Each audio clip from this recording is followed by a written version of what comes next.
My mother demands half my inheritance for her affair partner's daughter. Before we begin the story, make sure to subscribe to our channel and never miss more incredible stories every day. Half, my mother says, voice syrup sweet in the quiet conference room. Harper, you're giving Kayla half. I stare at her like she's speaking a language I don't know. My hands are still trembling from signing the death certificate yesterday, from choosing the urn, from hearing the word sudden used like a shrug. Dad is gone, and I'm sitting in a lawyer's office that smells like lemon cleaner and old paper, trying not to cry in front of strangers. I'm Harper, 29, a school counselor in a public middle school. I make emergency snack stashes and talk 12-year-olds down from panic attacks. I don't have a trust fund. I have student loans, a dented Corolla, and a tiny apartment where the radiator hisses like it's angry at me. Attorney Medina clears her throat. Diane, you are not a beneficiary under Mr. Walsh's will. Mom's smile doesn't move. I'm not asking for me. She points, casually, like she's selecting a pastry. Across the table sits a girl with dark hair pulled into a tight ponytail, fingers twisting a cheap silver ring. She can't meet my eyes. A man beside her, broad-shouldered, expensive watch, 2 white teeth, rests a hand on the back of her chair like he owns it. That's Kayla, Mom says. Vince's daughter. She's family. Your father would have wanted fairness. My throat tightens. Dad didn't even know her. Vince chuckles, low and practiced. People can be kinder than you think, Harper. Medina slides a folder toward me. Inside is Dad's will, dated April 12, 2023, and a simple trust. His life insurance pays out. His IRA rolls to me. The biggest thing isn't cash. It's the small house in Brookfield, the one he kept after the divorce, the one I grew up in. It's the only stable thing I've ever had. Mom leans closer, perfume cutting through the lemon smell. If you don't do this, you'll destroy what's left of our family. I look at Kayla's knuckles, white around that ring, and I feel something cold settle in my stomach. Because Mom isn't grieving. She's negotiating. And when Medina opens the file again, I see a page number gap that shouldn't exist. Then Attorney Medina slid a second envelope across the table. The second envelope isn't money. It's grief with a paper cut. Medina doesn't open it for me. She just places it in my hands like it might bite. This arrived last week, she says. It was submitted as a supplement to the will. Mom snaps. Because your father meant to update things. He told me. Dad told her. The phrase lands wrong, like a shoe on the wrong foot. On the drive home, I keep hearing Dad's voice, not from the hospital, but from a summer 10 years ago. We're in the Brookfield backyard, the one with the leaning fence. Dad flips burgers, sweating and smiling. Mom laughs too loud at a neighbor's joke, touching his arm in that way that looks innocent until you see it twice. I used to think we were a normal, messy family. Dad quiet and steady, Mom dazzling and restless, me wedged between them. After their divorce, Mom told everyone Dad chose work over us. Dad never corrected her. He just kept showing up, games, graduations, my first apartment move-in, carrying boxes without being asked. The last time I see him alive, 2 weeks ago, he's at my kitchen table with a mug of instant coffee, rubbing his chest like it hurts to breathe.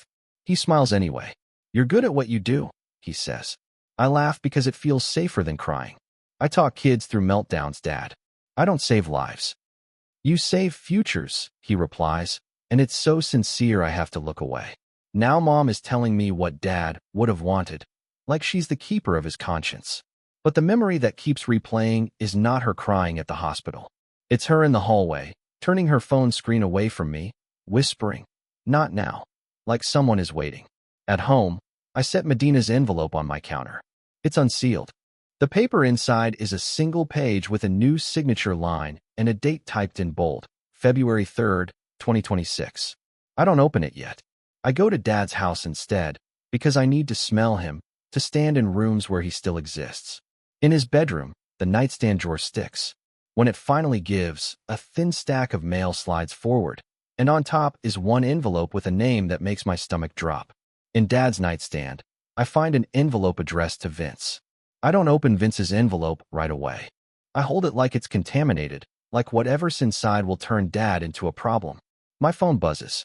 Mom, call me. Now. When I answer, she doesn't say hello. Did you get home?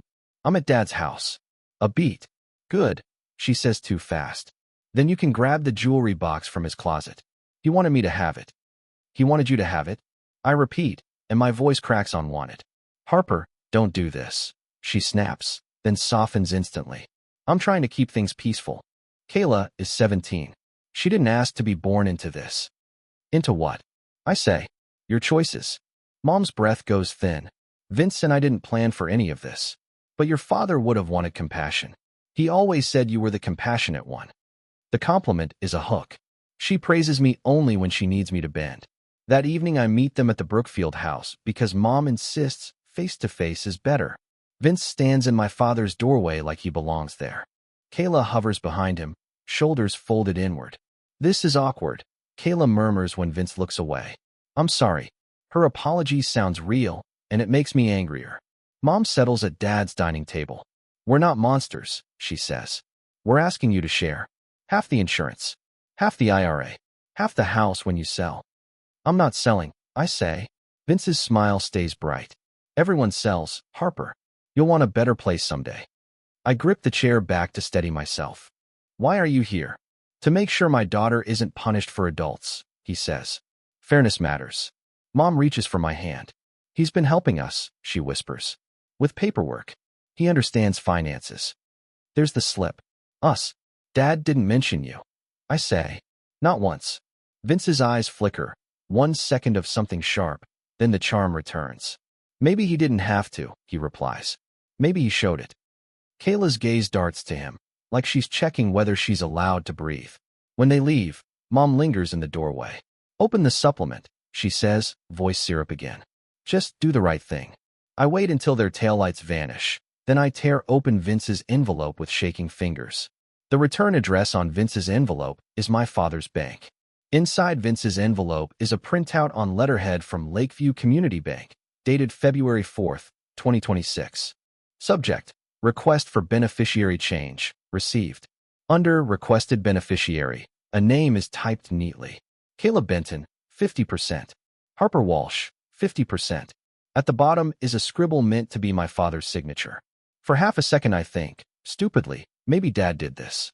Maybe he met Kayla, saw a kid who needed help, and decided to share. Then I look closer. Dad always signs Richard J. Walsh. Always. It's on the deed, on my graduation card, on every document he ever touched.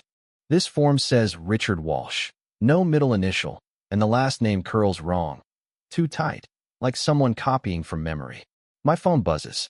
Mom, did you open it? She asks. I did. It's a bank form splitting Dad's accounts. Relief floods her voice. See? He wanted it. Why is it dated February 4th? He was in the ER February 2nd. A pause. He could have signed before. I was with him, I say. That week he could barely hold a mug. Mom's tone sharpens. Harper, don't get dramatic. Vince helped him with paperwork because you were busy with your little job. My little job. Grief and rage mix like gasoline. Medina said there's a supplement. I remind her. A missing page in the will file. It's not missing, Mom snaps. It's separate. And we need to sign a family agreement so the court doesn't drag this out. Vince has it ready. Ready already? Tomorrow, she says. You sign. We mourn like adults. After I hang up, I pull out Dad's 2023 will copy from his closet folder and place it next to the bank form. His real signature is bold and looping, the J like a hook. The new one has breaks in the strokes, tiny hesitations, like someone stopping to remember what comes next. My stomach turns. I finally open Medina's envelope. The supplement is 1 page, dated February 3rd, 2026, titled Codicil. It leaves everything to me, except it adds a single new sentence. 50% shall be distributed to Kayla Benton. And at the bottom is a signature line. The signature at the bottom looks like Dad, but it isn't. By morning, my grief has a new flavor, paranoia. Mom starts early. At 7:06 a.m. She leaves a voice note that's pure sobs. I can't believe you're doing this, she cries. I'm trying to be fair, and you're making me the villain. At 7:18 a.m. She sends a second message, perfectly typed. If you refuse, don't come to the memorial. At 7:31 a.m. Vince texts from an unknown number. Hey Harper. No pressure. Just want to handle this like adults. Coffee. At 7:45 a.m. The family group chat I muted years ago lights up with concern. Screenshots of my silence. Diane needs support. Harper is being cruel. Mom knows exactly which buttons to press because she installed them. I sit on my apartment floor in yesterday's clothes, staring at the codicil and the bank form like they're evidence in a crime show. Half of me whispers, Kayla is a kid. If you fight this, you'll look heartless. The other half answers, why is your mother threatening you instead of grieving? Kayla messages once. One line. I'm sorry. Dad didn't even know I existed until recently. Until recently. The words crawl under my skin. I call Lakeview Community Bank and ask whether my father ever came in for signature verification. The woman on the phone pauses. We scheduled him, she says, but he no-showed. When? February 3rd, 10:30 a.m. That's the date on the codicil. I call attorney Medina back. I think someone forged a codicil, I say, and hearing it out loud makes me sick. Medina doesn't gasp. She gets colder. Do not sign anything, she says. Do not meet Vince alone. Screenshot everything. So I do. I save Mom's voice notes. I screenshot Vince's text. I photograph the signatures side by side and drop everything into a folder on my laptop titled Dad. Then a new email hits my inbox, from an address I've never seen, but I recognize the name. Subject, Family Settlement Agreement, signed copy attached. My heart stutters as I open the PDF. My name is on the signature line.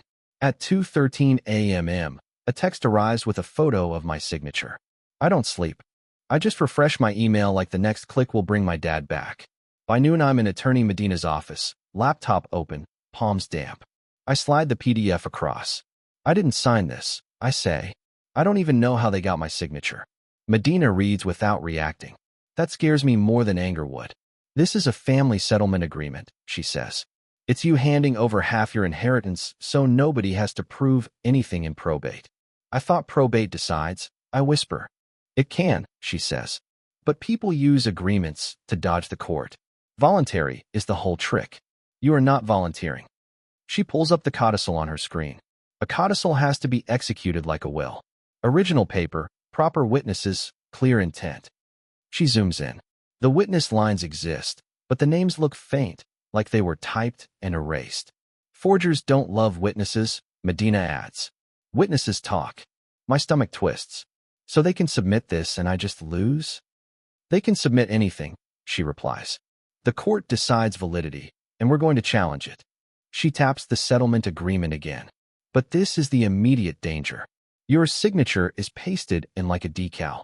The PDF metadata shows a creation timestamp, February 15th, 2026, 1:52 a.m., 2 weeks before Dad dies. Why would they need my signature before he's gone? I ask. Medina's voice stays even. Because once you sign, you waive challenges. You make their story real. She lays out my screenshots, Mom's voice notes, Vince's text, Kayla's message, and starts a checklist. We file an objection to the codicil. We notify the bank of a suspicious beneficiary change request. And you stop communicating with Vince except through me. And my mother? I ask, because saying her feels like swallowing glass. Medina pauses. Your mother is emotionally invested. Vince is financially motivated. That mix pushes people into bad decisions. She points to the codicil's bottom margin. A line I missed before sits under the signature. ID verified by ________. Medina circled it with her pen, slow and deliberate. This is where someone claims they saw your father's ID, she says. So tell me something, Harper. Medina circled one line and asked, who has your father's original ID? Medina's question follows me back to Brookfield like a siren. Dad's wallet isn't on the dresser. Not in the kitchen junk drawer. Not in his coat pockets. I checked the hospital bag they handed me. Sweater, paperback, charger, no wallet. I call the hospital's property office and keep my voice flat. My father died February 22nd. I say. Who picked up his belongings? The clerk puts me on hold, then returns with a sentence that makes my stomach drop. Property release is signed February 23rd, she says. Release to Diane Walsh. My mother. Medina texts back when I tell her. Document. She drafts a request for the release form and whatever ID was shown. While I wait, I start doing what I do for kids who swear they're telling the truth. I build a timeline. Dad's online banking is still open on his old desktop. In January, a charge repeats like a heartbeat, $149.99 to safekeep storage. Every month. Same day. Dad still writes checks. I dig through his key bowl by the back door. Under loose change is a small silver key with a blue tag. S-114. I tear through drawers, folders, shoeboxes. No storage contract. No bill. Nothing. Until I open a shoebox labeled taxes and a crumpled receipt falls out. December 9th, 2025. Paid in cash. And under customer name, someone wrote, V. Klein. Vince. My hands go cold. Dad's handwriting isn't like that. This is sharp, angry block letters. I pull up Dad's call log through his carrier portal, feeling like I'm trespassing in his last months. Dozens of calls to the same number labeled only V. The longest is February 3rd at 9:12 a.m. 22 minutes. The same morning the bank schedules signature verification. I drive to Safekeep Storage, a row of metal doors behind a tire shop. The clerk won't disclose anything without probate paperwork, but when I show her the death certificate copy, her eyes flick to the camera monitor. All I can tell you, she whispers, is someone accessed that unit this week. I lean in. When? She hesitates, then turns the monitor slightly like she's doing it by accident. A timestamp list flashes on the screen. My throat closes as I read one entry in black letters. The storage unit's access log shows Vince entered the day Dad died. Medina gets the hospital paperwork by late afternoon. She emails it with the subject line, Property Release, Important. I open it in my car because my hands won't wait. The form lists Dad's belongings, wallet, keys, phone, cash amount, $62.14. Under Release 2 is my mother's name, Diane Walsh, signed February 23rd. Then I see a checkbox, Representative Present. Next to it, someone printed, Vincent Klein. My mouth goes dry. I call Mom. She answers too fast. Harper, please. Why is Vince on Dad's hospital property release? I ask. A brittle laugh. He drove me. They asked who was with me. Then why did you take Dad's wallet? I say. Why didn't you give it to me? I'm executor. Her voice turns sharp. Because you're spiraling. I'm protecting you from your grief. No. I say quietly. You're protecting him. She snaps. You don't get to talk about Vince like that. The reflex loyalty punches through. Not Dad. Not me. Him. Back at Brookfield, I tear through Dad's desk. Under old tax papers is a worn business card with Lakeview Community Bank branding. Vince Klein, Client Services/Notary. On the back, in Dad's handwriting, are two words, pushy, lies. I open Dad's email and search Klein. A thread pops up from January 19th, 2026. Vince writes from a personal account. Asset protection options. He says, your daughter will be fine either way. Think about what's fair. Dad's reply, dated January 20th at 11:02 p.m., is 4 words. Do not contact my family. My throat tightens as I scroll and find a draft email Dad never sends, dated February 6th. It's addressed to Lakeview's fraud department. The first line makes my stomach drop. I believe your employee Vincent Klein is pressuring me into changing beneficiaries. Dad starts to fight him. Then Dad lands in the ER February 2nd. Then Mom collects his wallet, with Vince present. Then the codicil appears. This isn't just an affair. It's a plan. And the more I stare at Vince's notary title, the clearer it becomes. He doesn't need Dad to sign if he can make it look signed. Dad's signature was never the only thing Vince forged. Once I know Vince is a Lakeview employee with notary on his card, the question becomes simple. What does he need so badly he'd risk prison? Medina answers with 2 words. Public records. She pulls up the county court portal and types Vincent Klein. A civil suit from Lakeview Community Bank appears, filed January 27, 2026. Allegation, misappropriation of client funds.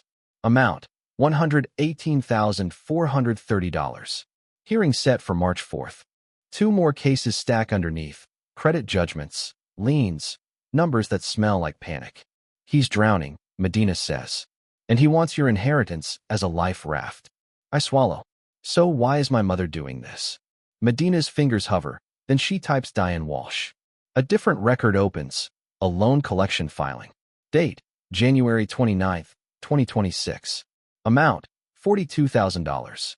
Borrower, Diane Walsh. Co-borrower, Vincent Klein. My stomach drops. She took out a loan with him. Or he talked her into it, Medina says. Either way, she's tied. I drive to Mom's house and knock until she opens. Her eyes are red, but her posture is rigid. You're spying on me now? She snaps. I'm reading court records. I say. Why are you on a loan with Vince for $42,000? Her gaze flicks away. That's none of your business. It becomes my business when you try to pay it with Dad's money. I say. When you rush me to sign. When you pull Dad's wallet from the hospital. Stop. She whispers, like the word hurts. Did Dad know? I ask. Mom's mouth opens and closes. Then, finally, her shoulders drop a fraction. Vince said it was temporary, she says. He said he'd fix it before anyone noticed. Fix it how? I ask. Her voice turns thin. He said the bank is coming after him. He said if he doesn't pay, they'll come after me too. So you threaten me? I say. You tell me Dad would want this. Tears slide down her face, but they don't wash away what she's done. Harper, I'm trying to keep us from falling apart. I think of Dad's note on the business card. Pushy. Lies. I think of Kayla's apology. This isn't generosity. It's extortion with a family bow on it. Medina's investigator finds a judgment lien, with my mother listed as co-signer. Mom invites me to a quiet family dinner before the memorial. I go because grief makes you stupid, and because a part of me still wants my mother to be my mother. Her table is set like a holiday, and in the center, like a centerpiece, sits the urn. My throat tightens. Why is that here? So we can feel close to him, Mom says, voice too gentle. So we can stop fighting. Then Vince steps in from the kitchen holding a folder. I freeze. You said quiet. It is, Mom insists. This is closure. Kayla stands behind him, eyes wide and exhausted. She looks like she wants to disappear. Vince smiles like a salesman. Harper, thank you for coming. We just need one signature and everyone can grieve in peace. I sit because I can't stand and look at the urn without shaking. Mom slides a plate toward me. Eat. I'm not here to be fed, I say. I'm here because you asked. And I'm asking again, she says softly. Please. For Kayla. Kayla blurts. I didn't ask for this. I didn't even know about the money until. Vince cuts her off with a chuckle. Honey, let adults handle it. My jaw locks. Don't talk to her like that. I'm her father, Vince says, still smiling. And Dad was my father. I shoot back. He didn't leave you anything. Mom's eyes shine on cue. Your father would be ashamed, she whispers. He believed in helping people. What would you do, I hear myself ask, if your grief was used as a weapon? Mom's face hardens. Don't be dramatic. Vince opens the folder and slides the settlement agreement across the table. It's the same one from my inbox, now printed, my pasted signature screaming up at me. I'll make it easy, Vince says. Sign this, and we avoid court. You keep the house. We only take half the liquid assets. Kayla needs stability. Kayla's voice cracks. We might get evicted, she whispers. The word evicted hits me like a fist. 17. Alone. Used as a shield. My hand drifts toward the pen before I can stop it. I picture Kayla in a car. I picture Dad's voice. You save futures. Mom leans forward, breath trembling. There, she says. Just sign. The urn sits between us, heavy and silent, and I understand. They brought Dad into the room to trap me. Vince set a pen beside the urn and said, sign here. My fingers hover over the pen at Mom's table, and for a heartbeat, I almost do it. Then I notice the date printed under my signature, February 15th. The same timestamp Medina found in the PDF metadata. They aren't asking me to sign. They're asking me to legitimize a forgery. I push the paper back. No. Mom's face tightens. Harper. No, I repeat. You don't get to use Dad's ashes like a hostage. Vince's smile thins. You're making this harder than it needs to be. Good. I say, standing. Because you did something criminal. Kayla whispers my name, scared, but I leave before guilt can drag me back into the chair. In my car, I call Medina and tell her about the urn, the ambush, Kayla's eviction fear, Vince's pen poised like a weapon. Medina's voice turns steel. We stop playing defense, she says. We make them prove it. By morning, we file a formal objection to the codicil with probate and send Lakeview's fraud department a packet. Dad's unsent complaint draft, the beneficiary change printout, the hospital property release showing Vince present, and screenshots of the settlement agreement metadata. Medina has me write a simple timeline with dates and times. Dad hospitalized February 2nd. Bank verification appointment February 3rd. No-show. Codicil dated February 3rd. Wallet released February 23rd to Diane with Vince present. Settlement PDF created February 15th at 1:52 a.m. Then we contact Kayla, not to pressure her, but to warn her. I meet her in a coffee shop near her school. You're not the enemy, I tell her, but you're being used. Kayla's eyes shine. He said you'd hate me. I don't, I say. I hate the trap. Medina schedules a mediation at her office and asks Lakeview to send someone from fraud. Vince is invited with one baiting line. Opportunity to resolve without court. Mom texts me hearts. Vince texts see you. They think I'm folding. On meeting day, I walk in with a binder of screenshots, bank statements, signature comparisons, and the hospital release form. Kayla arrives 10 minutes later, pale and trembling. The conference room door opens, and Vince strolls in like he's collecting a check. Vince walked in smiling, until he saw the bank investigator's badge. The bank investigator doesn't need a dramatic introduction. The badge at his belt does the talking. Vince's smile flickers. This is unnecessary, he says, eyes sliding to Mom. Diane, what is this? Medina opens my binder and speaks like she's reading a receipt. A codicil dated February 3rd. A beneficiary change request dated February 4th. A settlement agreement created February 15th. All tied to Vincent Klein. Vince forces a laugh. I helped a grieving family. The investigator turns a laptop screen toward us. Lakeview terminated your access January 26, he says. I resigned, Vince snaps. A log appears, timestamps, user IDs, actions. Your credentials accessed the beneficiary change template February 4th at 8:11 a.m., the investigator says. From an IP address registered to Diane Walsh's home internet. Mom's breath catches. The investigator scrolls again. Your notary journal shows an entry February 3rd for Richard Walsh. But the ID number recorded does not match Mr. Walsh's driver's license. My stomach drops. Dad's ID number. The wallet Mom took. Medina places the hospital property release on the table. You were present when Diane collected Mr. Walsh's wallet, she says quietly. Mom's shoulders shake. He said he needed it for paperwork, she whispers. Vince's voice turns hard. Don't start. I look at Mom. You knew he was using Dad. Her eyes fill with panic. He said the bank would come after me, she says. He said I'd lose my house. He said if I didn't help, he'd tell everyone about us. Vince slams his palm on the table. Shut up, Diane. Kayla's voice is small. What did you do? She asks him. Vince's charm breaks into something ugly. I did what I had to. He spits, then turns on me. You can't stand sharing. Medina taps her phone and plays an audio clip Dad saved. Vince's voice fills the room. Do it the easy way, Richard, or we make your daughter sign. Kayla's face drains. You threatened him? Vince's eyes snapped to her, furious and calculating. Vince leaned toward Kayla and hissed. You're coming with me. The meeting ends like a storm. Fast, loud, and leaving wreckage. When Vince reaches for Kayla's arm, Medina stands up. Do not touch her, she says. The bank investigator steps between them. Kayla yanks her arm back like it burns. Mom is crying openly now, not the polished sobs from her voice notes. Raw panic. Kayla, please, she pleads, and hearing her plead for someone else's kid makes my stomach twist. Vince tries to recover the charm. This is a misunderstanding. No, Kayla whispers. We can't. That one word lands like a gavel. The investigator tells Vince to sit. Vince doesn't. He leaves anyway, shoulders rigid, firing one last look at Mom that feels like a threat.